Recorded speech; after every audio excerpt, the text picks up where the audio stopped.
amigos e amigas que nos acompanham aqui no Prodecast, o podcast da empresa Prodetec.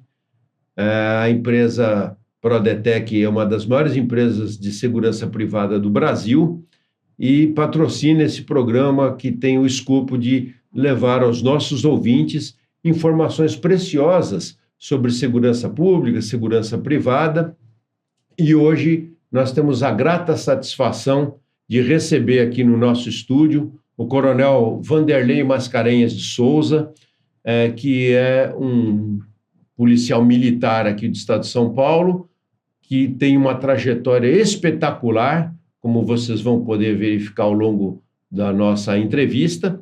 O Coronel Mascarenhas é doutorado em Ciências Políticas de Segurança e Ordem Pública, frequentou o Centro de Altos Estudos de Segurança do CAES, é pós-graduado em Políticas de Gestão de Segurança Pública pela Pontifícia Universidade de São Paulo, a PUC de São Paulo, bacharel em Direito e em Educação Física. O coronel tem inúmeras obras sobre segurança publicadas, é professor universitário e, ao longo da sua trajetória na Polícia Militar, trouxe para a Polícia Militar do Estado de São Paulo inúmeras inovações. Dentre elas, ele foi o fundador do GAT, fundador do Antibombas e também teve, durante alguns anos, 10 anos aproximadamente, atuação efetiva na Rota, e vocês hoje vão poder conferir com ele aqui muitas informações importantes sobre segurança pública e segurança privada.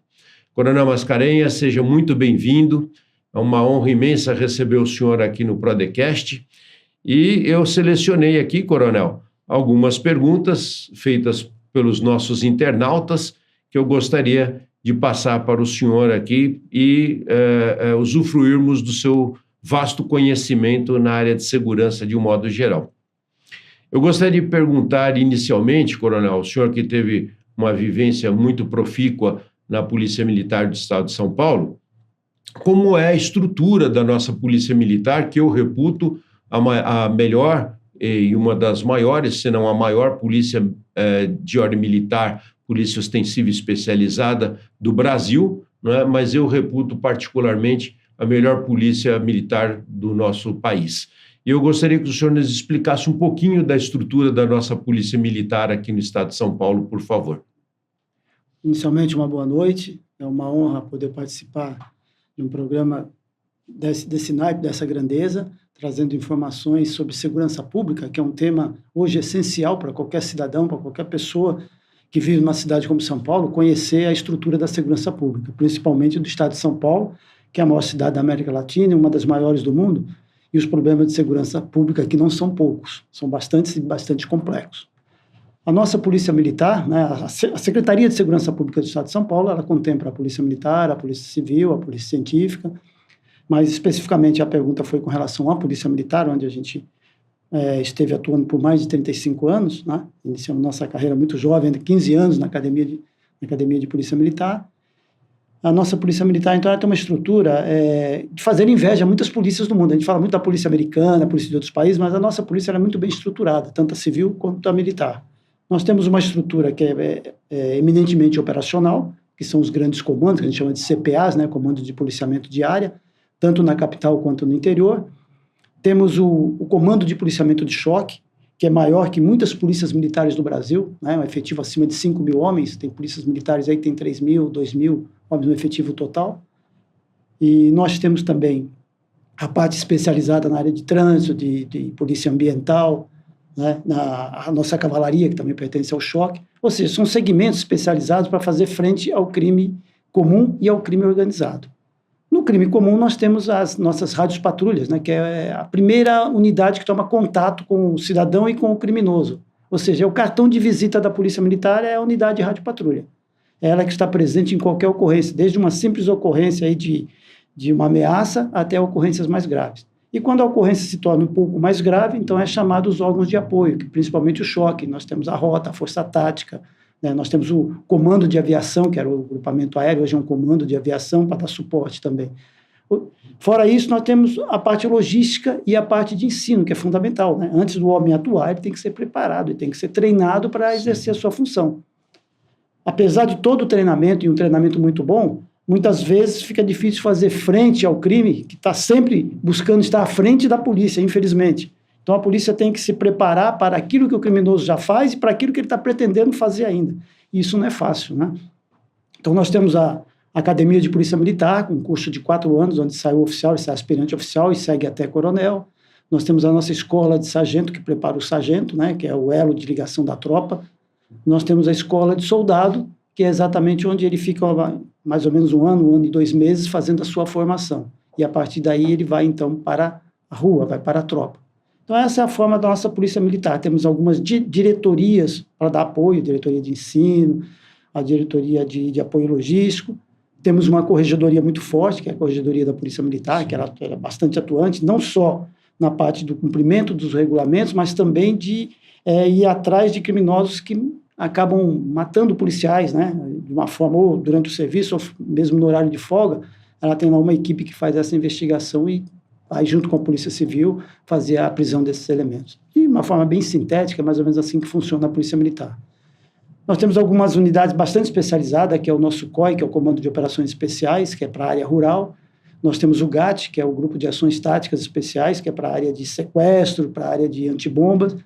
E temos a Rota, que é um policiamento especializado, né, que vai de suporte em todo o estado. Ela vai buscar qualquer município, qualquer cidade onde precisar do seu apoio, ela tem autonomia para atuar no estado inteiro. Impressionante. É realmente invejável a estrutura da nossa Polícia Militar. E o senhor mencionou agora há pouco algumas unidades especializadas, né? Por exemplo, o COI, o senhor mencionou que é para a área de atuação mais específica nas áreas rurais, né? O que é o COI exatamente para os nossos ouvintes que talvez ainda não tenham tido essa informação? Perfeito. É o Comando de Operações Especiais, né? Quando ele foi criado, ele é anterior ao GAT, inclusive, ele foi criado para atuar efetivamente na área rural, para aquelas ocorrências onde os elementos fugindo se embrenhavam no mato, precisava de uma tropa especializada, acostumada a andar no mato, a buscar marginais homicidados na área rural. Hoje o COI ele atua também na área urbana, junto com o GAT, junto com a Rota. Nós temos um exemplo recente lá na Baixada, estava lá o COI, o GAT, a Rota, estava todo mundo, porque era uma situação emergencial, uma situação diferenciada, né? A gente chama de situações de crise. Então, essa tropa está preparada para isso. Então, eles têm um treinamento tanto para a área rural quanto para a área urbana. Então, eles podem atuar nas duas áreas, mas especificamente a área de domínio deles é a área rural. Por isso que depois foi criado o GAT para ficar na área urbana. Mas, se precisar, também vai apoiar na área rural. Ou seja, qualquer polícia do mundo ela tem que ter uma interação, uma integração dos seus membros, né? O policial, de uma forma geral, ele é genérico, ele é preparado para atender qualquer tipo de ocorrência.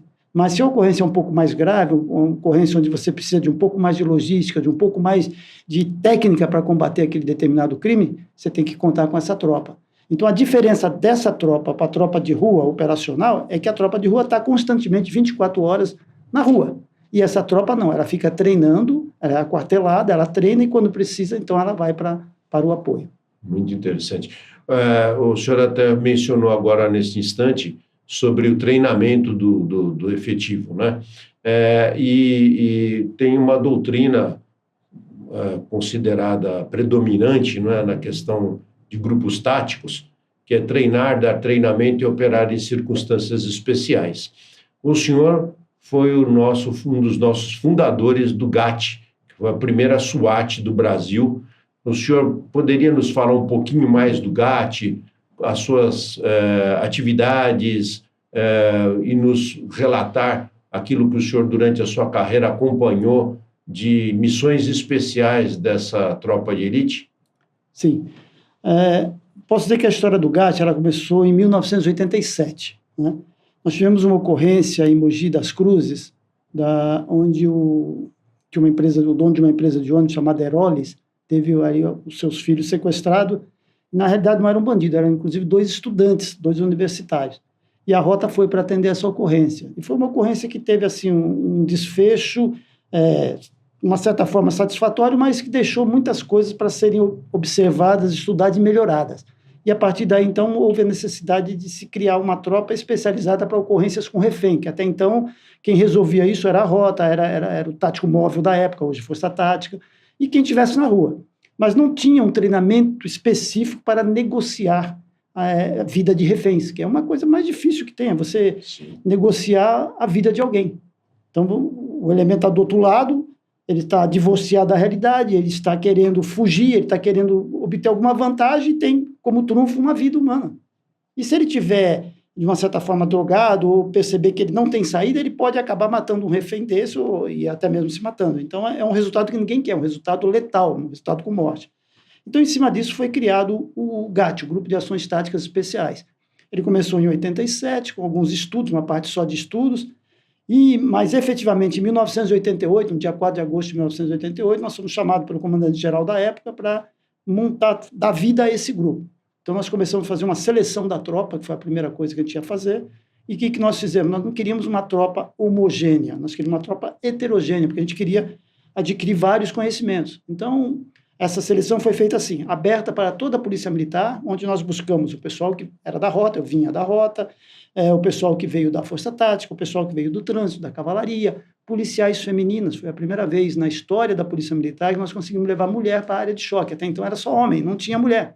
Isso foi quebrar um paradigma difícil à época, né? Sim. Então, nós buscamos, com esse pessoal, cada um trazendo um pouco da sua experiência, bombeiros, eu esqueci de citar, mas bombeiros, ficamos durante 9 meses só treinando, buscando criar uma doutrina. Qual foi o nosso referencial? Foi a SWAT americana, né? Porque a SWAT americana ela surgiu na década de 70, lá nos Estados Unidos, quando começou a aparecer essas ocorrências com refém. Até então eram ocorrências rotineiras, mas começou a aparecer ocorrências com refém, porque o pessoal estava voltando da guerra do Vietnã e começaram a praticar alguns crimes mais violentos. E os policiais que formaram, os primeiros policiais que formaram a SWAT eram exatamente esses oficiais que vieram também do Vietnã, né? Então começou essa criação lá. Aí que lá tinha uma característica diferente. Lá você tinha a SWAT propriamente dita e tinha um negociador e tinha um gerente da crise, que seria a mais alta autoridade presente no local. E esses grupos eles não trabalhavam juntos. E a gente até vê nos filmes, quando você vê essa situação no filme, está lá o grupo tático, o tenente do grupo tático, vamos entrar, deixa que a gente vai, vamos pegar. E o negociador, calma, não, espera mais um pouquinho, é comigo. E o gerente lá tentando controlar os dois para buscar a melhor solução, né? Então, nós falamos, não é mais ou menos por aí que a gente quer. É bom, é uma referencial bom, mas lá nos Estados Unidos o bandido é diferente, a legislação é diferente, a polícia é diferente, né? A gente até brinca, fala assim, se você trouxer a SWAT para operar nas favelas do Rio, o resultado não vai ser bom. Se você levar o BOP para atuar lá nos Estados Unidos, o resultado também não vai ser bom, por causa dessas diferenças. Realidades diferentes, Realidades diferentes, exatamente. Então, o que nós fizemos nesse primeiro momento? Nós juntamos todo esse pessoal, cada um com a sua experiência, para criar um grupo heterogêneo, mas juntamos o grupo tático com o grupo de negociação e criamos uma coisa que não tinha no projeto inicial do GAT, um ano depois, né, que era o Esquadrão de Bombas. Que até então nós não tínhamos, naquela época, cultura de ocorrências com artefatos explosivos. O início dessa Esquadrão de Bomba foi exatamente uma ocorrência na Escola Poeiro Domus, aqui na Zona Sul de São Paulo. E aí, quando o Copom lançou essa ocorrência, consulta o bombeiro. O bombeiro não tem gente especializada. Vê com a Polícia Civil, não tem gente especializada. Vê com o Exército, que eles só conseguem mexer com artefatos militares, artefatos explosivos, caseiros, eles não têm ninguém. Foi aí que veio, então, a ideia de também criar e agregar o Esquadrão de Bombas. E foi assim que começou o GAT. Então, uma tropa que treinou durante 9 meses, com experiência heterogênea, e buscando como referencial a SWAT americana, mas não adotando os mesmos princípios. Até porque eles têm uns princípios que, para nós aqui, é praticamente inviáveis. Um deles chama assim, dever de silêncio. O que é o dever de silêncio? É que aquilo que aconteceu na ocorrência é só para os policiais, eles não tem que falar com mais ninguém.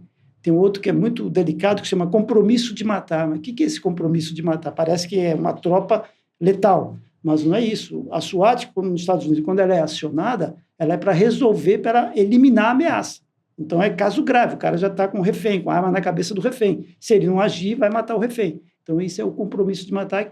Mas nós não podíamos trazer isso para cá, porque, né, inclusive, naquela época, era uma coisa que não ia ter uma forma de se explicar. Até hoje, quando nós colocamos também a figura do sniper, que é o atirador de elite, não tem uma legislação específica para o sniper. Ele atua como? Legítima defesa de terceiros, estrito cumprimento de dever legal. Já nos Estados Unidos ele tem um respaldo jurídico específico para a atuação do sniper. Então, a gente, quando quer copiar um modelo de polícia, principalmente que é a nossa área, a gente precisa tomar cuidado com essas características, né? Não podemos importar tudo. Justamente. A gente tem que conhecer, né, que se chama o estudo de polícia comparada, né? Vamos dizer assim. Você vai o que ele tem de bom, que dá para adaptar, traz para cá e tem que colocar na nossa realidade, com aquilo que a lei pode realmente nos resguardar. Senão, nós vamos estar cometendo crimes também, não é isso? Justamente. Nas doutrinas de atendimento de ocorrências com refém localizado, fala-se um pouco sobre preservar a vida e aplicação da lei, não é? Exato. Esse princípio também, ele rege o GAT? Sim, nós trabalhamos sempre em cima chama-se a doutrina de gerenciamento de crise, né? Que é preservar a vida, aplicar a lei e restabelecer a ordem. São esses 3 princípios básicos, né? Você tem que voltar ao status quo anterior de forma que não haja letalidade. Esse é o objetivo principal. Então, quando você trata de gerenciamento de crise, você tem 4 alternativas táticas para essas ocorrências. A primeira, que é a negociação, que é a rainha dessas alternativas, sempre deve ser tentada, esgotada, né? Você tem lá o uso de agentes químicos, né, ou não letais, você tem o tiro de comprometimento, que é o emprego do sniper, e, por fim, a invasão tática, que é a ação do grupo tático. Então, você pode agir usando cada uma delas, não necessariamente nessas ordens, a única que você deve iniciar sempre é a negociação, mas as outras você pode combinar, misturar as 4, usar 2, usar 3, de acordo com a leitura que você faz daquela ocorrência, né? Ok. Porque para a gente atuar, não é como uma ocorrência rotineira, que você está na rua, o cidadão faz sinal para a viatura fala, está acontecendo isso, a viatura vai lá e vai atender. Não, essa é uma ocorrência que já é delicada, já tem lá um refém tomado, então você tem que fazer o quê? Primeira coisa, você tem que fazer uma perimetragem do local, fazer um isolamento, pegar todas as informações, né? Quem é que está lá, quantos elementos tem, qual a motivação deles, qual a tipologia deles, o armamento, há quanto tempo está assim. São informações básicas, o local, para que você possa exatamente iniciar uma negociação. Porque o que é negociar? Negociar é uma barganha, não é isso? O que é negociar? É barganha. Então, eu não posso, como policial, só chegar e falar assim, ó, fica todo mundo quietinho, vocês têm 5 minutos para sair, senão nós vamos entrar. Se você fizer isso, o elemento tiver com perturbação mental ou tiver sob efeito de drogas, ele vai sair matando todo mundo, vai ser morte para tudo quanto é lado. Então, não é dessa forma que funciona. Eu tenho que ter as informações, entender o que está acontecendo, para depois eu começar uma negociação. Essa negociação, ela pode ser, que a gente chama de negociação pura, aquela que vai fazer com que ele se entregue. Normalmente é o criminoso comum que ele quer preservar a vida dele também. Ele usa o refém como uma garantia da própria vida. Você pode usar como uma negociação tática. O que é? Você percebe que não vai resolver na negociação, aquele elemento é muito perigoso, ele não quer basicamente, ele quer morrer pela mão da polícia, que a gente chama de suicide by cop, ou seja, morrer pela polícia. Então, o que eu faço? Eu faço uma negociação tática para ganhar tempo, enquanto o grupo tático se prepara para fazer a invasão. Eu distraio, crio uma situação diferente para chamar a atenção dele, e o grupo tático prepara a sua ação para poder atuar e tentar salvar os reféns. Então, a gente percebe que é muito delicado quando fala, negociar é fácil? Não é fácil, não é fácil. São 2 pessoas que devem chegar a um acordo, né? Se eu for para uma negociação achando que eu vou ganhar, isso não é negociação. Então, eu tenho que ceder em algumas coisas, e a polícia cede, mas em coisas que não comprometam a ocorrência. Você não pode fornecer armas, não deve, né? Pode ser que, em determinada situação, você até tenha que fornecer arma, porque nós não estamos falando de uma ciência exata, né? Estamos falando de uma ciência subjetiva. Exato. Então, eu tenho que ganhar tempo, eu tenho que ganhar a confiança desse bandido, que a gente chama de raporte. O que é raporte? É um elo de confiança que vai acontecer entre eu, negociador, e o causador da crise lá, que é o elemento que está com os reféns. Eu tenho que criar esse raporte, porque se não houver esse elo de confiança, não vai ter negociação. Ele tem que sentir que eu sou o único caminho para que ele saia vivo de lá. Exato. E tudo que ele quiser tem que passar por mim. O que ele falar tem que passar por mim. E aí começa o trabalho delicado do negociador. Ele tem que entender a linguagem verbal e a não verbal, que às vezes diz mais do que a verbal, né? Você tem exemplos, o elemento está lá fala, tá tudo bem, você está violento? Não vou fazer nada. Aí está com o dedo aqui mostrando uma arma. Então, na linguagem não verbal, esse elemento pode matar. Tem uma tendência a matar. Então, essa leitura que você faz dessa linguagem não verbal também é muito importante. E o negociador tem que estar preparado para isso. Ele vai ser xingado, porque o elemento vai jogar toda aquela raiva em cima dele. Ele não pode se importar com isso. Aliás, até uma curiosidade, na polícia americana, para ser negociador, o elemento tem que ter pelo menos uns 2, 3 anos de experiência no grupo tático, ele tem que ter mais de 28, 29, 30 anos e tem que ser casado. E por que isso, coronel? Eu estava esperando a pergunta. Casado, porque o casado ele aguenta muito mais xingamento, sim, tem uma paciência de Jó. Então, pode já falar aprendeu a negociar. Já aprendeu pouco, a negociar. Então, ele é um excelente negociador.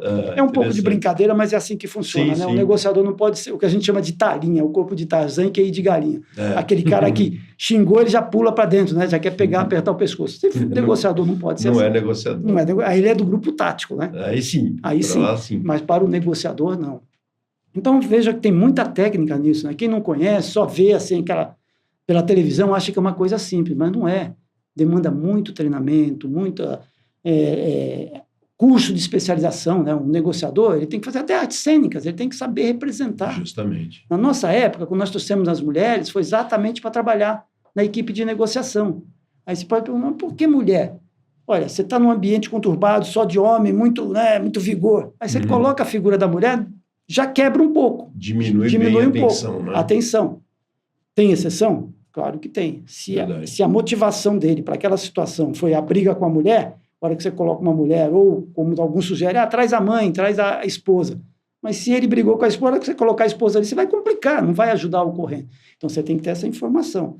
Mas, via de regra, a mulher ela começa, de uma certa forma, a diminuir um pouco esse grau de racionalidade. Por isso que até hoje tem as mulheres nas equipes de negociação, né? Então, elas fizeram um curso aí de arte cênica, elas se apresentavam como advogada, como repórter. Eu tenho uma ocorrência muito legal para explicar isso, que foi aquela... Apareceu muito na televisão, onde o elemento estava com a arma e o cameraman veio filmando e deu o bote. Aquela foi uma ocorrência assim. A mulher que estava ali era uma sargento nossa, ela era uma negociadora.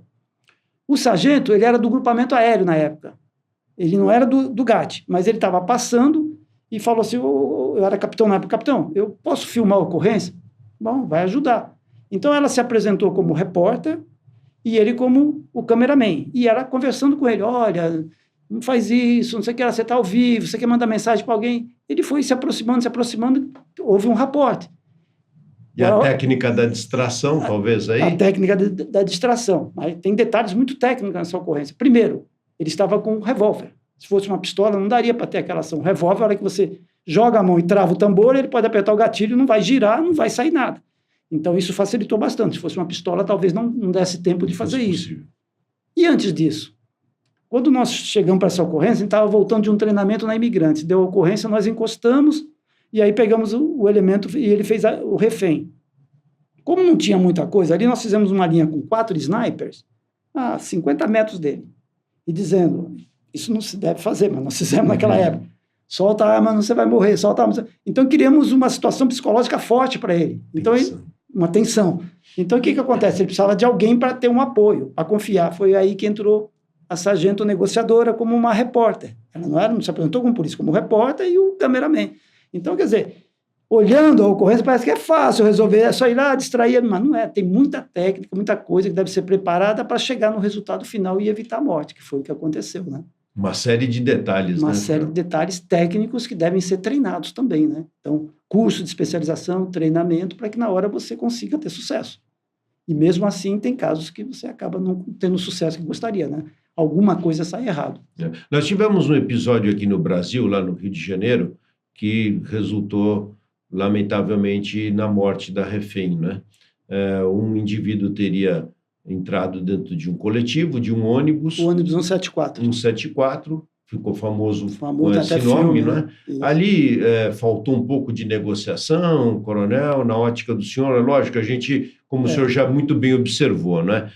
Só mesmo quem está inserido na situação é que pode falar a respeito, mas, assim, de um modo geral, a negociação pode ser, num caso como aquele, mais estendida, recomenda-se estender mais a negociação, deixar o indivíduo, como ele estava fazendo naquele momento, sair da cena do sítio dos fatos e ir para longe da polícia, longe do perímetro que tinha sido feito.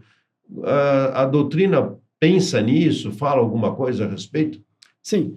A doutrina, veja bem, ela recomenda. A doutrina não é uma bíblia, não é um código que você tem que seguir. Porque tudo é muito subjetivo, muito né? subjetivo. Na hora que a gente vai Cada saber. caso é um caso. A gente sabe que cada ocorrência, cada caso é um caso. Eles podem ser parecidos, mas os atores são diferentes, as circunstâncias são diferentes, as pessoas que estão ali envolvidas são diferentes.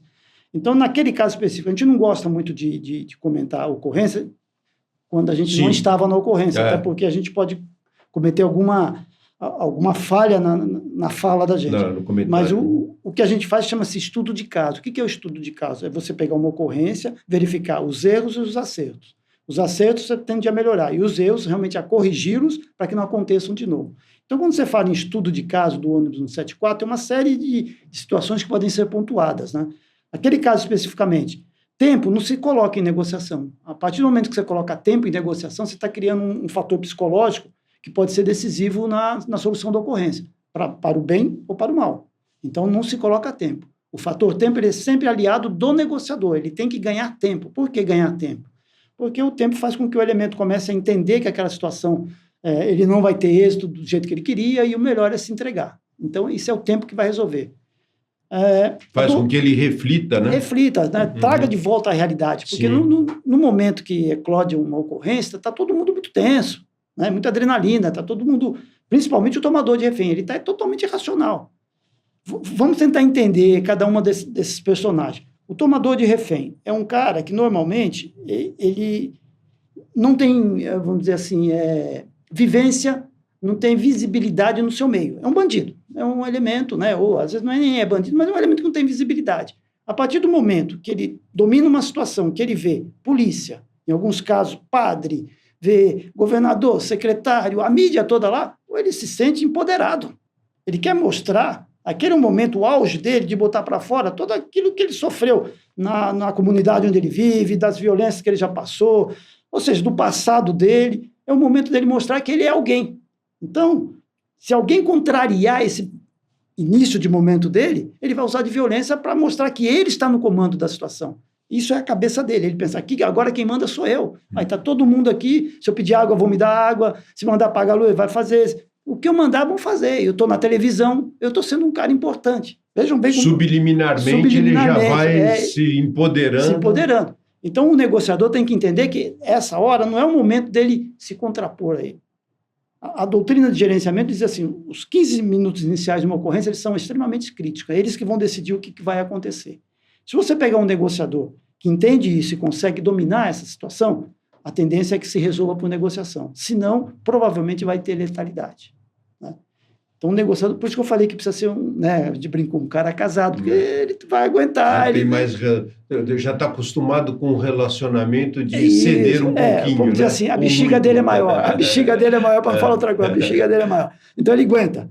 Então, exatamente, a gente está entendendo que isso é muito técnico. Então, tem um lado do bandido e tem um lado do policial. Então, ele tem que ganhar tempo. O tempo é aliado da polícia, e não o contrário. Então, quanto mais tempo eu ganhar, pode acontecer isso, cansaço, etc. Aí vamos supor que tenha mais de um refém. Tem mulher, tem criança, tem pessoas de idade lá. Como é que eu negocio isso? Para o bandido é bom, ele tem um leque de ferramentas para ele vai negociar a noite inteira, o dia inteiro, o tempo que ele quiser. Tem muita moeda de troca. Então, muita gente pergunta, mas então, se tiver que soltar alguém, quem que solta primeiro? Quem que vai liberar primeiro? Né? Sempre aparecem essas perguntas nos cursos, né, que a gente faz. É verdade. Bom, primeiro, quem escolhe quem vai liberar não sou eu, o negociador. Tem que ser ele, senão eu estou dando ordem para ele. Ele não vai aceitar a ordem minha, então eu tenho que deixar. Então, tem assim, algumas técnicas que eu vou passar bem rápido. Primeiro, você nunca usa a palavra refém, porque refém você acaba dando muito poder para ele. As pessoas que estão com você, solte alguma das pessoas que estão com você, libere as pessoas que estão com você. Nome, se você der nome ou se referir a um determinado refém, você mostra que ele é proeminente, que é uma figura importante, então vai dar moeda maior de troca para ele. Então, você não se refere a nome. Então, você quer água? Eu vou te dar água. Solte uma das pessoas que estão aí. Deixa ele escolher. Não, solta aquela criança, solta aquela mulher. Não, você está dando ordem para ele. Né? Então, a gente precisa tomar muito cuidado com as palavras. Né? Você tem que esperar ele falar, pedir para ele repetir, para ter certeza que é aquilo mesmo, e você repetir de novo para ele e deixar que ele se sinta no comando. Na verdade, ele não está no comando, mas ele tem que se sentir. Sim. Senão, ele vai usar de violência, até que ele volte àquela situação de realidade. E aí acontece um monte de coisa aí dentro, que é a estocolmização, a síndrome de Estocolmo, que a gente ouve falar muito também. O que é a síndrome de Estocolmo? É quando uma pessoa se sente dependente da outra. A minha vida depende da sua para que eu continue vivo. Ou seja, o refém não quer que a polícia entre, porque se a polícia entrar, matar o bandido, ou o bandido matar ela antes, ou pode tomar um próprio tiro da polícia. O tomador de refém, ele tem na figura do refém, enquanto ele não usar de violência ou matar o refém, a garantia de que ele continua vivo. Então, isso dá uma estocolmização, né? Depois a gente pode até falar o que é a síndrome de Estocolmo, onde surgiu e tal. É muito bacana esse assunto. Mas, assim, é para mostrar, nessa nossa conversa bem rápida aqui, que é muito técnico o assunto. Ele depende, assim, de muito treinamento, de muita conscientização daquilo que está se fazendo. Você está lidando com vida. Uma coisa é você negociar objetos, negociar alguma outra coisa que não seja... Mas vida não tem retorno. Se ele matar um refém, para a polícia isso é terrível. Você perdeu uma vida que dependia de você. Exato. Então, você imagina a cabeça do negociador. É outro ponto que você tem que trabalhar, a parte psicológica. Tanto do negociador quanto do sniper também, né? Estamos falando do negociador, mas e o sniper? Aquele cara que está lá o tempo inteiro com o bandido na mira. Aí ele recebe luz verde. O que é luz verde? É o sinal para atirar. E ele simplesmente vai apertar o gatilho e matar uma pessoa. É fácil? Claro que não. Uma coisa é você fazer tiro ao alvo, outra coisa é você atirar em pessoas. Então, ele tem que ter um trabalho psicológico muito bom, tanto o negociador quanto o sniper. E mesmo o pessoal do grupo tático, vai ter troca de tiros. Então, se as pessoas não estiverem preparadas para isso, elas vão depois ter problemas pro resto da vida. Eu tive colegas que tiveram que sair da rota, que tiveram que sair do próprio GAT, porque depois do primeiro confronto não se sentiu em condições de continuar fazendo aquele trabalho. Então, não é para qualquer um. Então, por isso que existe, dentro da seleção, além do treinamento, existe também uns requisitos que são os quesitos psicológicos. Né? Então, tem elemento que depois da primeira ocorrência começa a ter perturbação mental. Acontece. É possível. Porque ele atirou em pessoas, né? Sim. O sniper, ele atira numa pessoa que ele só recebeu ordem, ele não sabe nem quem é aquela pessoa, ele vai atirar naquela pessoa. E daí? E se ele erra o tiro e acerta no refém? É pior ainda. Também. Então, mas pode acontecer? Pode. Apesar de todo o treinamento dele. Então, assim, para mostrar que essas situações de crise, elas são muito delicadas e precisa ter muito preparo. Não é simplesmente chegar lá e começar a falar, gritar mais alto. Né? Antigamente, negociação, quem falava mais alto levava, pé né? Na porta, pé na porta, meter o pé na porta e pular para dentro para ver primeiro... Né? Primeiro você estoura a porta para ver o que tem lá dentro. Hoje não. Hoje você chega... ou com mandato, primeiro, né? Se não tiver, você vai lá ver se a fechadura não está trancada, não precisa meter o pé na porta. Aí tem várias formas de entrar, mas antigamente... todo esse desgaste, a fechadura está trancada, né? Então é o talinha que nós falamos. O talinha, você fala, pega, ele vai lá, mete o pé na porta, pula para dentro, depois ele vai, o que eu vim fazer aqui? Né?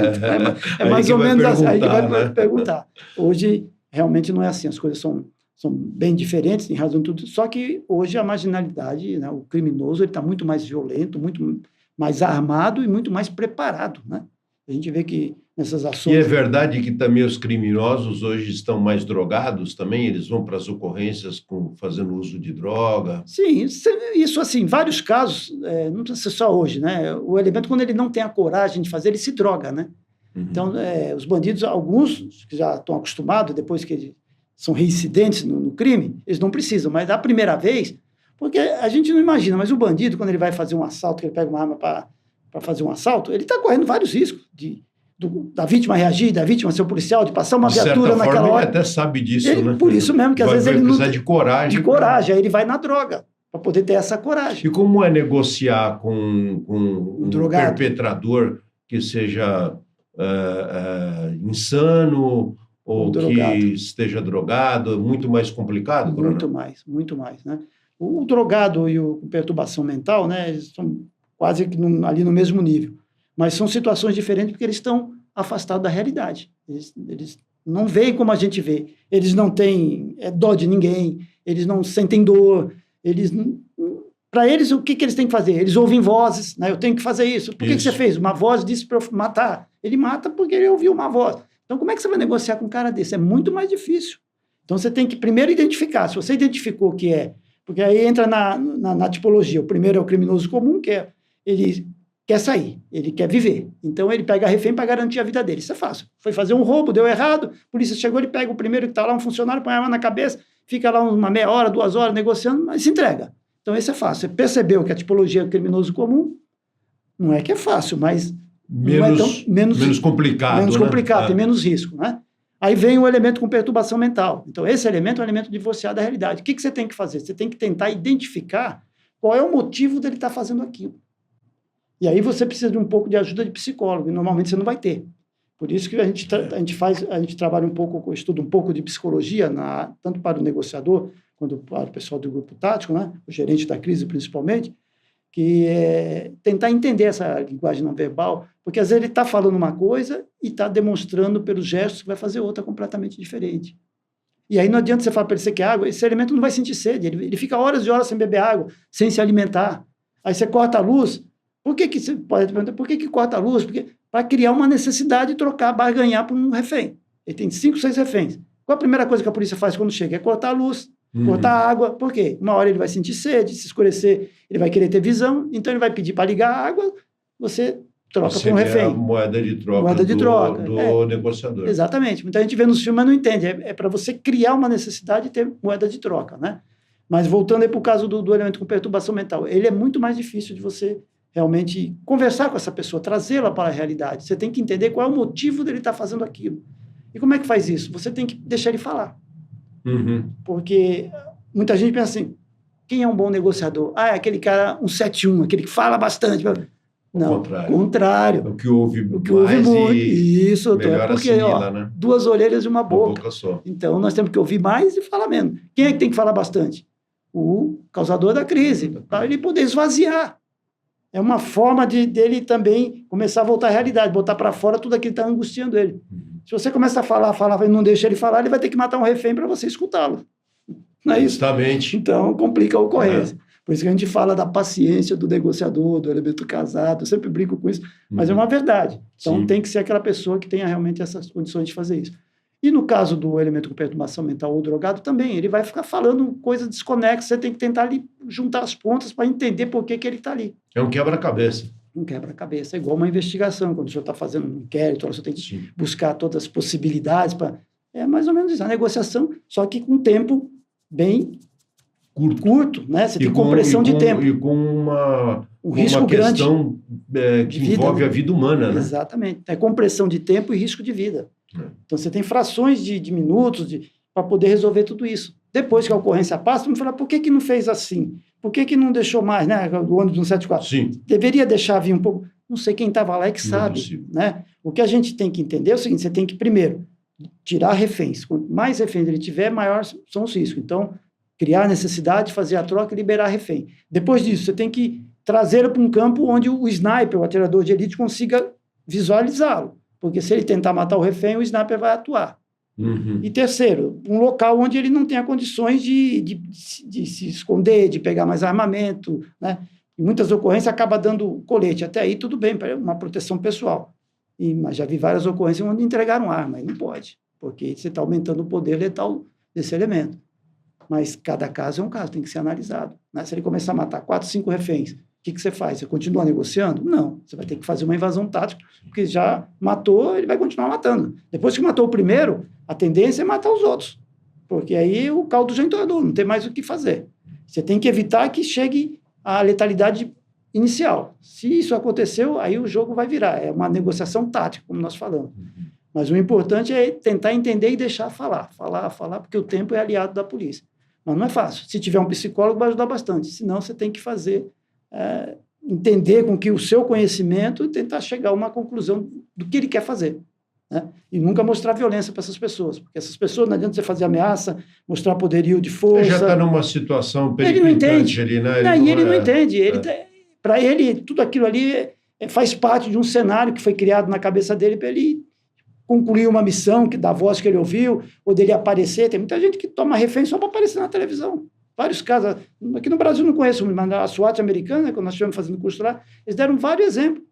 O cara fez a ocorrência, tomou refém, quando a polícia prendeu, irmão, estou aqui, tá me vendo na televisão? O cara só queria aparecer, queria ter um momento de glória, um momento de ser visível, de ter visibilidade. Então precisa entender tudo isso. Quem que entende isso? É o negociador. Essa é a função dele. Né? E há casos em que o perpetrador... ele pede para trocar o negociador, que ele não quer mais falar com aquele negociador e quer um outro negociador. Sim, perfeito. Quando não tem um raporte. Aí tem que trocar. Por isso que o negociador, ele nunca trabalha sozinho. Nós temos uma equipe de negociação, você tem o negociador principal, o secundário e o anotador, que é o que vai anotando tudo que é falado para você depois montar o quebra-cabeça. Então, pode acontecer do negociador principal não criar o raporte. Aí você tem que trocar, e o secundário entra, por isso que o secundário fica o tempo inteiro acompanhando. E na prática, nós temos aqui a primeira viatura que chega, o policial começa uma negociação, aí chega um negociador profissional. Se ele perceber que tem raporte, ele só dá apoio para esse aqui, porque se já aconteceu o raporte, então não preciso zerar tudo e começar de novo. Vamos dar continuidade. Mas se não tem isso, aí ele entra... Muito interessante isso. Provoca o raporte e continua a negociação. Muito interessante, porque então, quer dizer, o primeiro policial atender a ocorrência, se ele conseguir já iniciar uma negociação, muito melhor, né? Muito melhor, porque ele já ganhou a confiança. Então, o outro, o negociador profissional, ele vem só para dar o suporte, porque ele não tem todo o treinamento, mas tem a confiança, que é muito importante, né? Se você confia, a coisa flui mais fácil. Agora, se não tem essa confiança, é o que o senhor falou aí, vai ter que trocar o negociador. Sim. Ou alguma coisa sai errada, ele prometeu uma coisa e não deu certo, aí ele já não confia, fala, não quero mais falar com você falou que ia dar água e não me deu água, então não quero mais conversa com você. Exato. Pode acontecer. Por isso que o negociador ele não pode ter poder de decisão. Tudo que é pedido para ele, ele fala, ok, repete, vou consultar o meu chefe. Ele nunca fala sim ou não. É o último estágio. Então, o negociador não tem poder de decisão e o comandante não pode ser negociador. A gente vê em várias ocorrências, né? Que é o último estágio, né? Exatamente. Se ele que é o decisor final, ele está lá, o cara fala, você não é o governador, o secretário, o comandante? Eu quero água, você não vai me dar água, então acabou. Não tem mais com quem falar, você que decide. Então, não pode misturar as duas coisas, né? Por isso que fala, o negociador não tem poder de decisão e o comandante não negocia.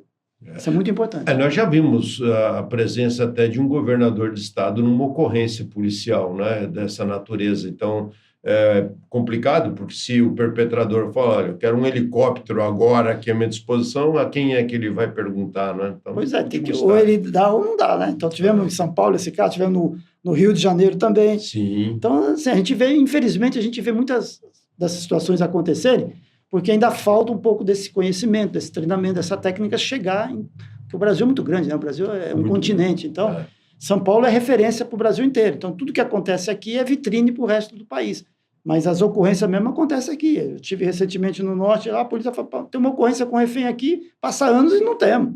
São Paulo tem a cada 4 ou 5 horas tem uma ocorrência com refém, né? Exagerando um pouquinho. Corriqueiro. Então, quem está aqui tem uma bagagem, né, prática muito, muito grande. E isso é importante, porque você tem que ter o conhecimento, mas tem que ter a bagagem prática. Não adianta eu só ler papiros. Hoje o que a gente mais tem é especialista em segurança de internet, né? O cara lê e fala, faz isso, não faz aquilo. Mas ele já sentou numa viatura? Ele já foi lá sentir o cheiro da pólvora? Não. O que ele pode falar? Não pode. Então, às vezes, quem tem a experiência, ele leva vantagem até em quem tem um conhecimento, né? Exato. Eu tive um caso no interior que foi muito interessante. Eu estava negociando lá com o perpetrador da crise, e tinha um policial aqueles bem antigos, sabe, já quase no final de carreira, tranquilo, sentado lá num canto, descascando uma laranja e ouvindo tudo que estava sendo falado. O sargento lá negociando e tal, e eu só olhando. Aí descascou a laranja lá pro cara, aí depois terminou de descascar a laranja e falou assim, você quer? Pro cara. Aí eu quero. Pegou a laranja lá, entregou, o cara acabou se entregando, não precisou fazer nada. Por quê? Ele talvez já conhecesse o cara, porque ele era da região, foi numa cidade do interior, mas o jeito dele, então ele já conhecia a cultura, a forma de lidar.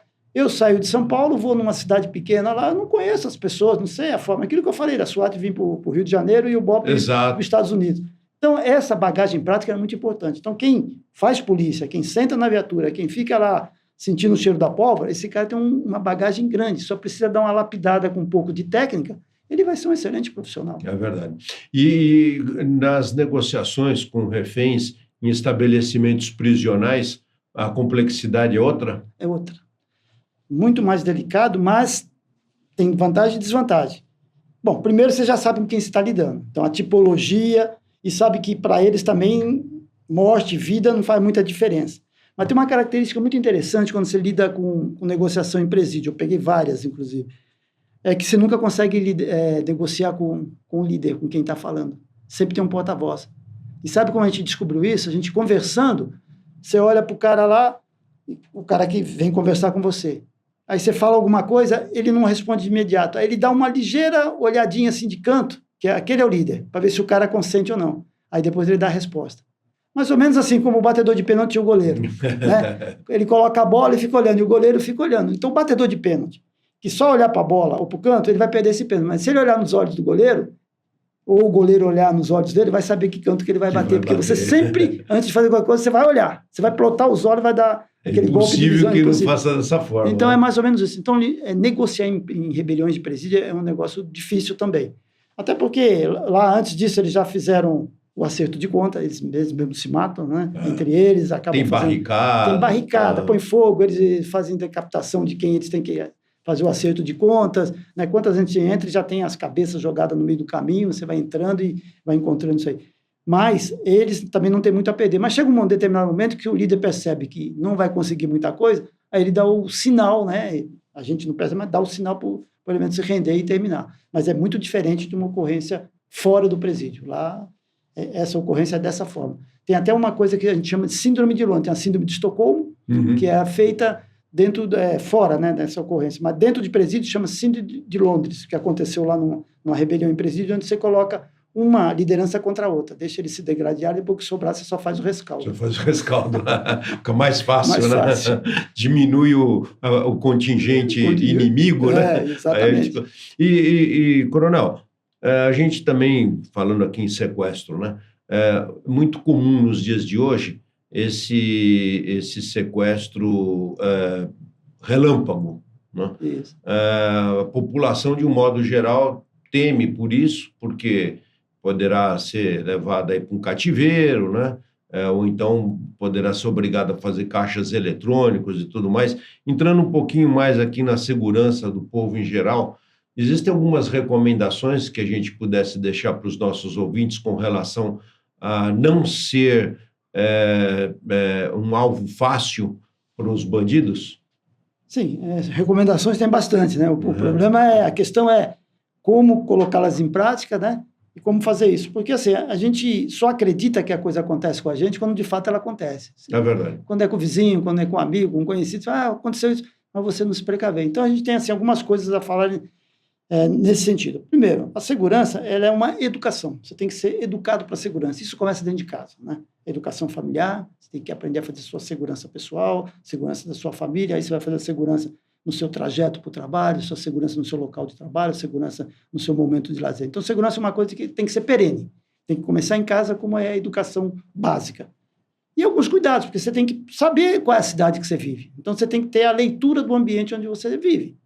São Paulo é uma cidade violenta, você tem que tomar cuidado com 1 ou 2 elementos em moto, você tem que tomar cuidado quando você para no semáforo, tem que tomar cuidado quando você vai entrar no seu prédio, quando você vai sair do prédio, você tem que tomar cuidado quando você entra num banco, né? Muita gente entra no banco apavorado com o que tem que pagar, só olhando, e não esquece de ver se o banco estiver sendo assaltado. Você entra lá, você vai mais um refém. Pois é. Você entra num restaurante, você olha primeiro se está tudo tranquilo lá dentro, pode estar sendo assaltado, você vai virar refém. Você vai sentar, procura sentar perto de uma rota de fuga, se tiver alguma coisa, você consegue fugir rápido, né? Não sente de costa para a porta. Nós, policiais, nunca sentamos de costa para a porta, né? Uma questão de sobrevivência, né? Vaga. Só se tiver vaga. Mesmo assim, a gente fica... Então, são pequenos detalhes que tem que aprender no dia a dia, né? Você vai chegar perto de um semáforo, o semáforo vai fechar, você percebe? Então, diminui a velocidade, não para lá. E se for parar, nunca pare, principalmente do lado esquerdo ou do lado direito, que é onde vem as abordagens. Procure parar no centro. Deixe uma distância do carro da frente. Se precisar fazer uma manobra rápida, você consegue fugir. Né? Se é de madrugada, o farol está vermelho, não tem nada, você passa, não vai parar, porque, né? Você vê alguém deitado no chão, você vai parar, gosto de ajudar, não, você vai ligar 190 e não vai ajudar, porque você parar ali pode ser, né, uma emboscada para te pegar, um pneu que fura, você vai parar para trocar o pneu, não, vai trocar no lugar mais... Então, são várias coisas que você tem que aprender, né? Vai chegar no prédio, você vai entrar na sua casa lá, aperta o botão lá, ou põe a digital, ou a leitura lá, e aí deixa eu vou aproveitar. Não, é um por vez, liberou para mim. Mas eu sou morador, não, você espera, você coloca aí. São pequenas coisas, vai sair, olha primeiro se a rua está tranquila, não sai apavorado para não perder a hora correndo. Entrada e saída de garagem é a mesma coisa. Então, são pequenas coisas do dia a dia que a gente tem que incorporar como se fosse uma educação mesmo de segurança, para que você evite. Agora, não quer dizer que isso aí vai ser 100%, não existe segurança 100%, por mais que você se preocupe, crie mecanismos de defesa, de proteção, compre equipamentos de tecnologia, não vai evitar. Se tiver que acontecer, vai. E quando que acontece? no momento que você dá a oportunidade. Né? Porque o bandido, Isso ele mesmo. trabalha em cima da oportunidade. Se ele percebe que você é polícia, ou que você está armado, ou que você está protegido, ele não vai te abordar. Ele vai no que está mais fácil. Ele passa em frente à sua casa.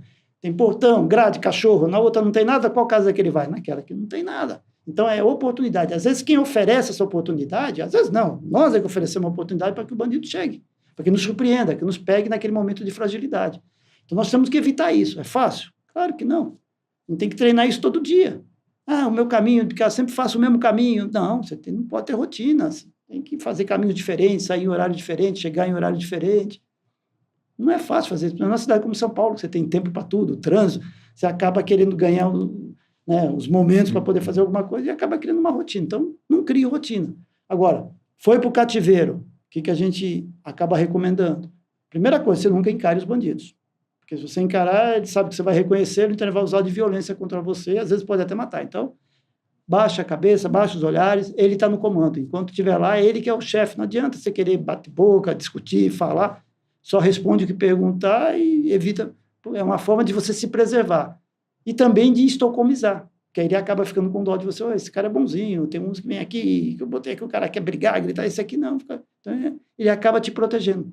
E no meio de bandido tem 2, 3, sempre tem um que é mais bonzinho, que é o que estocomiza mais fácil. E esse aqui vai te proteger dos outros que são mais violentos. Mais violentos. E também é uma tática, né, do anjo bom e anjo mau, que sempre usa, né? Um sempre faz papel de bom e outro de mal. Vou matar, o outro, não, calma, não sei o quê e tal. No telefone é a mesma coisa, quando eles ligam para a família, para extorquir, para pedir o resgate. Então, tem todas essas coisas que precisam conhecer. A gente... É um assunto que ninguém quer falar, né? Falar de morte, falar de velório, quando eu morrer me enterra não sei aonde. Ninguém quer falar disso. Não. E segurança é a mesma coisa. Se eu for sequestrado, você tem que conversar com a família, com a esposa. Se aconteceu alguma coisa comigo, tem isso aqui, faz isso, liga para fulano. Tem que ter um procedimento, né? Tem que ter um protocolo. Senão, na hora, a família fica desesperada, não sabe o que fazer. Só recebe aquela notícia, fulano, seu pai foi sequestrado, seu marido foi sequestrado. A pessoa entra em pânico. Aí não começa a ser racional, né? Vai mais pelo emocional, né? Então, é um assunto difícil, mas tem que ser tratado. Então, segurança é isso. Por isso que eu falei que segurança é educação. A gente tem que começar de conversar, falar de uma forma suave, né? Porque é um assunto difícil, né? Sim, gesto, né? Mas tem que falar, não tem como, né? A esposa sai. Se a sua esposa sair na rua, estiver dirigindo lá, for abordar, o que ela faz? Pisa no acelerador e tenta fugir? O cara vai dar um tiro. Não faz nada. Não sei. Ela tem que ter.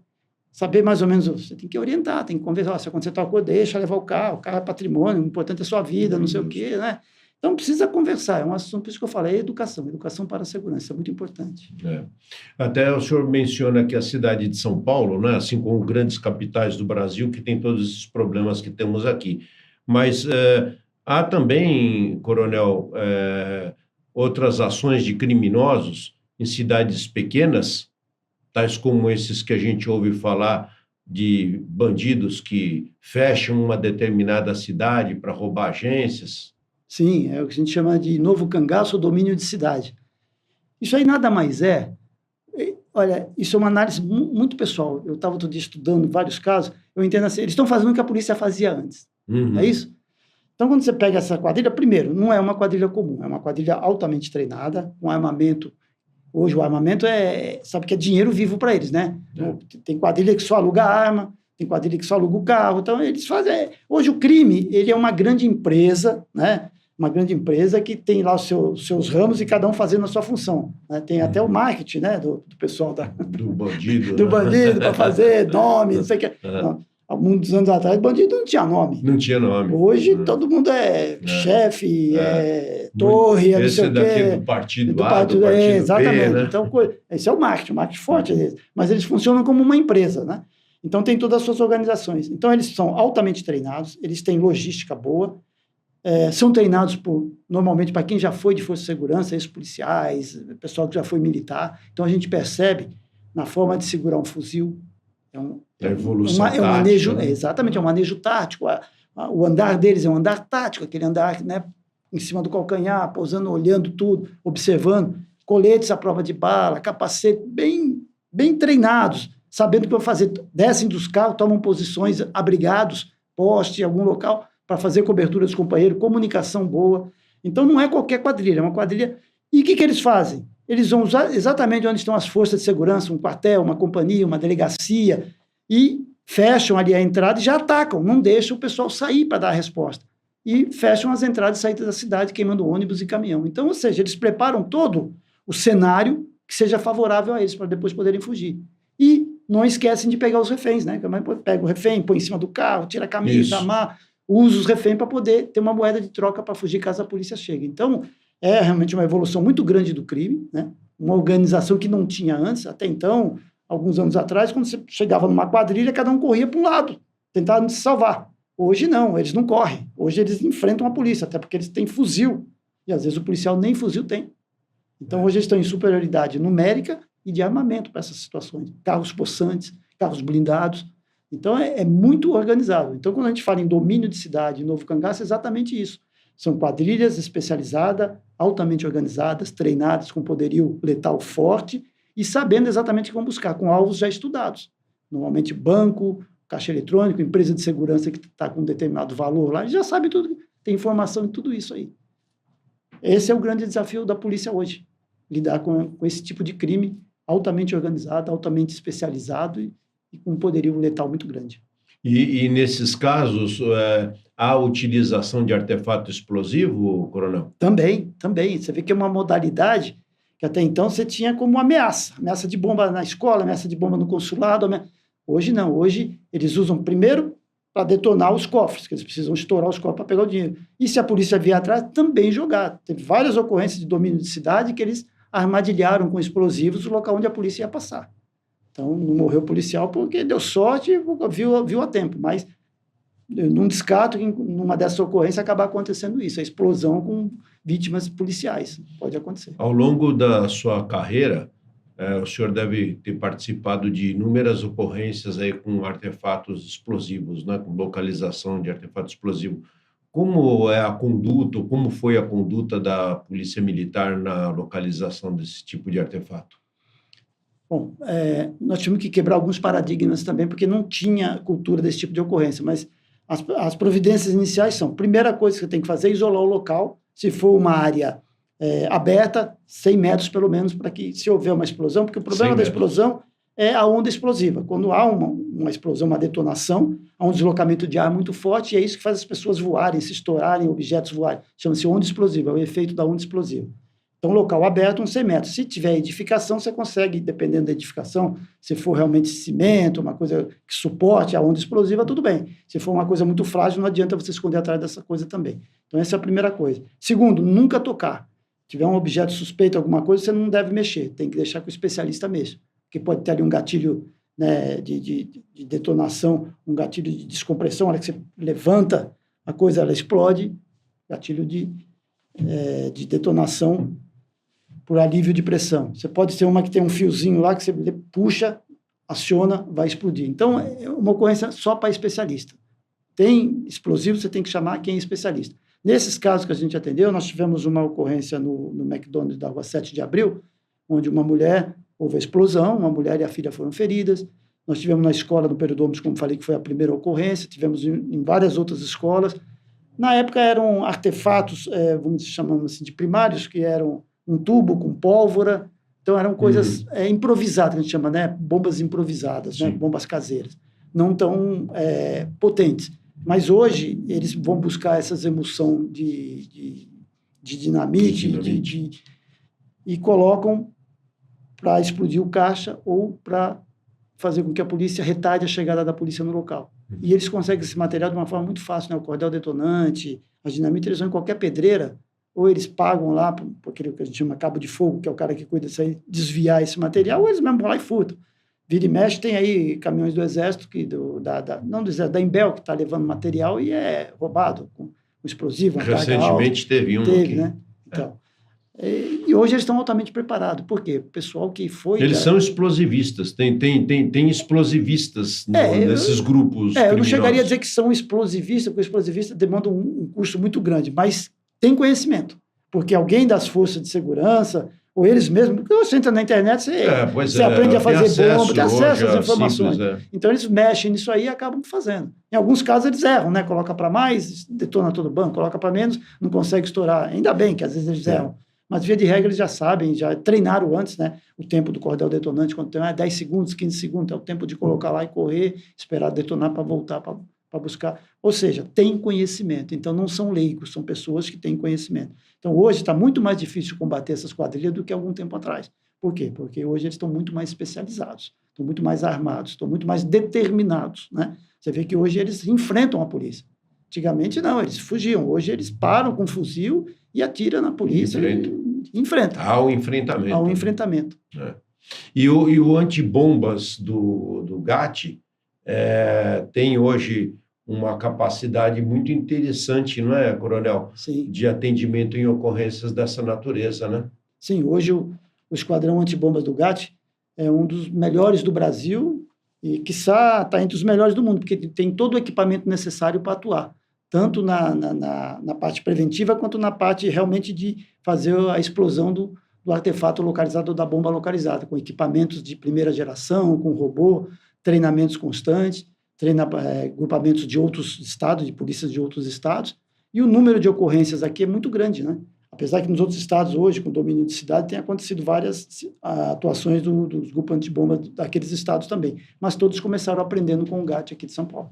Espetacular. Eu, inclusive, assisti, enquanto ainda estava na ativa, uma apresentação de atendimento de ocorrência com artefato explosivo, feito pela Polícia Militar aqui do estado de São Paulo, ocasião em que 2 cães farejadores da própria Polícia Militar, treinados pela Polícia Militar aqui de São Paulo, localizavam princípios ativos de explosivo em calotas de carro escondidas em um estacionamento imenso, né? Então, e isso é uma técnica também, né, que é de utilização de cães farejadores, né? Exatamente. Não só para isso, mas também para drogas, né? Exatamente. O senhor fez lembrar do Candil, que é uma unidade, hoje é o 5º Batalhão de Choque, é uma unidade especializada com cães, né, para localizar pessoas soterradas, para localizar também pessoas perdidas na mata, para localizar pessoas com explosivos, né, fazer varreduras para explosivos, para drogas. Então, o cão é treinado para isso, ele consegue, e às vezes ele é até mais eficiente que o próprio equipamento tecnológico, né? Mas é uma junção de tudo, a gente tem que aproveitar todas as coisas boas. Então, é o cão, é a tecnologia, é o treinamento, isso dá a eficiência do grupo no combate a esse tipo de crime, né? Tanto com parte de droga quanto com a parte de explosivos. Espetacular. Olha, Coronel, realmente de uma riqueza imensa as informações que o senhor nos concede aqui, é uma aula espetacular. Eu gostaria, inclusive, de ficar um pouco mais com o senhor aqui e explorar mais ainda o seu conhecimento, né? Entretanto, nós estamos chegando hoje agora no término da nossa conversa, mas eu quero deixar aqui meu convite de o senhor voltar mais uma vez aqui conosco, porque o senhor tem inúmeras obras que o senhor publicou de sua lavra, né, sobre segurança, inclusive sobre segurança privada, que é um capítulo que eu gostaria também de poder pedir ao senhor aí informações a respeito, que o senhor pudesse nos conceder mais uma aula aí na próxima ocasião sobre segurança privada, viu? E eu quero pedir ao senhor as suas considerações finais e depois eu gostaria de voltar aqui para agradecer ainda mais ao Coronel Mascarenhas, que hoje nos brindou com conhecimento invejável a respeito da segurança pública de um modo geral. Coronel, a palavra é do senhor, por favor. Bom, inicialmente eu quero agradecer essa oportunidade, né? Sempre é uma honra e um prazer muito grande falar de segurança, e principalmente conversando com o senhor também, que é da área de segurança, que atuou muitos anos, delegado de classe especial, também com uma vasta experiência, já viu muita coisa boa e ruim, né? Que é verdade. Dentro da nossa carreira dessa forma, e principalmente poder trazer, conversar, falar um pouco sobre esse tema que é muito reservado, que é pouco falado, né, que as pessoas não têm muito acesso a essas informações. Isso é muito importante porque, de uma forma indireta, ajuda o trabalho da polícia. Porque o cidadão informado a respeito de alguns procedimentos de segurança, ele acaba ajudando a polícia a melhorar a segurança pública, né? Porque todo mundo fala, segurança pública é problema de polícia. Sim, é problema, mas não é só da polícia. A polícia ela vai atuar como um elemento repressor, ela vem depois que a porta foi arrombada. Ela tem que trabalhar preventivamente, tem que trabalhar para que não arrombe, mas é muito mais difícil você evitar que ela seja arrombada, mas depois de arrombada, então ela tem que atuar antes e depois. Mas se nesse antes as pessoas ajudarem, a comunidade, a população como um todo ajudar, a sociedade, obviamente que vai ajudar o trabalho da polícia, vai facilitar um pouco mais. E a segurança é dever de todos, é um trabalho que é somado entre polícia e comunidade. Não adianta Exato. dizer que é um caso só de polícia. É por isso que foram criados CONSEGs, né, trazer a comunidade, discutir os problemas daquela área, junto com a polícia, para buscar as melhores soluções. Nós vamos resolver todos os problemas? Claro que não. Segurança não tem 100% de segurança, mas vamos melhorar. Né? E vamos mostrar que também estamos reagindo. Senão vamos ser dominados pelo crime, pelos criminosos, que é a sensação que a gente tem hoje, né? Uma sensação de insegurança. Não só a sensação, nós vivemos uma insegurança muito grande. Né? Quando era a sensação, ainda dava para aguentar, mas hoje a gente vive uma insegurança muito grande. Dia. Então, nós precisamos nos juntar. É polícia, é sociedade, cada um fazendo a sua parte, para que a gente consiga buscar uma solução mais aceitável para tudo isso. Então, eu acredito que esse programa, isso que a gente está fazendo aqui hoje, é o começo, é mais uma ajuda para que isso realmente aconteça de verdade, não fique só naqueles especialistas de internet, né, especialistas de segurança de internet, que só falam aquilo que interessa para eles. Né? Verdade. Coronel, mais uma vez, eu quero agradecer ao senhor pela brilhante exposição que fez e gostaria de, em seu nome, parabenizar a Polícia Militar do Estado de São Paulo, Muito obrigado. Que fez e faz um excelente trabalho em prol da nossa sociedade e, inclusive, que o senhor, podendo, leve também os nossos parabéns, os nossos agradecimentos ao nosso coronel Cássio, nosso comandante-geral da Polícia Militar do Estado de São Paulo, que tem feito um trabalho insistente de combate ao crime, tanto o crime ordinário, né, que a Polícia Militar combate no dia a dia, mas também em ocasiões muito específicas e bastante importantes aqui para o Estado de São Paulo, contendo o crime em determinadas localidades, como o litoral aqui de São Paulo, que estava sendo dominado firmemente pelo tráfico de drogas, e hoje nós estamos enxergando que isso tudo está sendo revertido graças ao insistente trabalho da Polícia Militar e pessoas como o senhor honram o nosso Estado, a nossa segurança. Viu, coronel? Muito obrigado e brevemente quero ter o senhor aqui conosco novamente. O convite está aceito, com certeza. E o coronel Cássio, que você citou, trabalhou junto comigo, foi meu tenente, fomos dar curso fora, então é um excelente oficial, um excelente comandante. Sim. E com certeza as suas palavras faz por merecer. Muito obrigado. E eu quero, então, encerrando aqui o programa de hoje, externar os meus agradecimentos à empresa Prodetec, que favorece a realização desse trabalho de divulgação de informações sobre segurança pública, sobre segurança privada, trazendo grandes autoridades, pessoas que enriquecem o nosso conhecimento. Agradecer a vocês, nossos internautas, né, que apoiam cotidianamente o nosso trabalho, agradecer aos nossos patrocinadores aqui, a BCI, Agência Privada de Inteligência, a maior do Brasil, agradecer ao Escritório Ferreira de Araújo, agradecer a Force Commander e a ABEPD, Associação Brasileira de Empresas para Proteção de Dados, bem como a todo o staff que hoje nos acompanhou aqui no ambiente técnico, no ambiente de trabalho de apoio. Muito obrigado a todos e a vocês, nossos amigos, nossos parceiros. Até breve, né?